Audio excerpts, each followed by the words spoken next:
எளிமையான தோற்றத்தில் பிரம்மாண்ட யாக பூஜையில் கலந்து கொண்டு குபேர லட்சுமியை கைகூப்பி வணங்கிய பிரபலம்.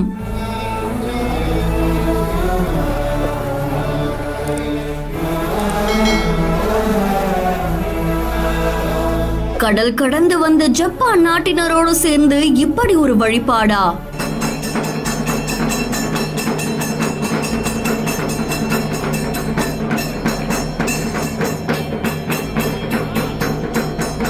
குடும்பத்துடன் கலந்து கொண்ட சூரி அவர்களை கௌரவித்த சிவாச்சாரியார்கள்.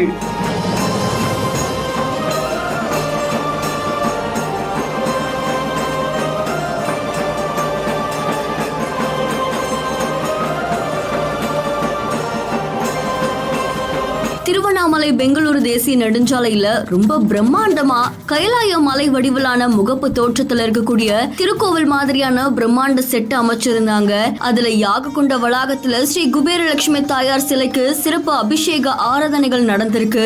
அதை தொடர்ந்து பெங்களூரு சாலையிலிருந்து அலங்கரிக்கப்பட்டு வைக்கப்பட்டிருந்த வராகி அம்மன் சிலைய பக்தர்கள் தோல்ல சுமந்தவாறு கைலாய வாத்தியங்கள் சண்டை மேளத்தையும் வான வேடிக்கைகளும் முழங்க சுற்றி வந்திருக்காங்க. அதை தொடர்ந்து பல நட்சத்திரங்களும் வெளிநாட்டினரும் இந்த யாக பூஜையில கலந்துகிட்டாங்க அப்படின்னு தெரிவிக்கப்பட்டிருக்கு. 125 தீட்சிதர்கள் மூலமா உலக நன்மைக்காக பல்வேறு வகையான மூலிகை பொருட்களை வச்சு பழங்களை வச்சும் வஸ்திரங்களை கொண்டும் சிறப்பு மகா யாகம் நடந்ததாமா. இந்த யாகத்துல திரைப்பட நடிகரான சூரிய அவர்கள், அதை தொடர்ந்து வெள்ளித்திரை, சின்ன திரைன்னு பல நடிகர் நடிகைகள் பாடகர்கள் அவங்களுடைய குடும்பத்தோட கலந்துகிட்டாங்க. அது மட்டும் இல்லாம இந்த யாகத்துக்காக கடல் கடந்து ஜப்பான் நாட்டை சேர்ந்தவங்களுமே வந்திருக்காங்க. மனமுருகி சுவாமி தரிசனம் மேற்கொண்டிருக்காங்க. இந்த காட்சிகள் சமூக வலைத்தளங்கள்ல வைரலா பரவிட்டு இருக்கு. இந்த செய்தி தொடர்பான உங்களுடைய கருத்துக்களை கமெண்ட்ல சொல்லுங்க. மேலும் செய்திகளுக்கு பிஹாண்ட் ஃபாலோ பண்ணிக்கோங்க.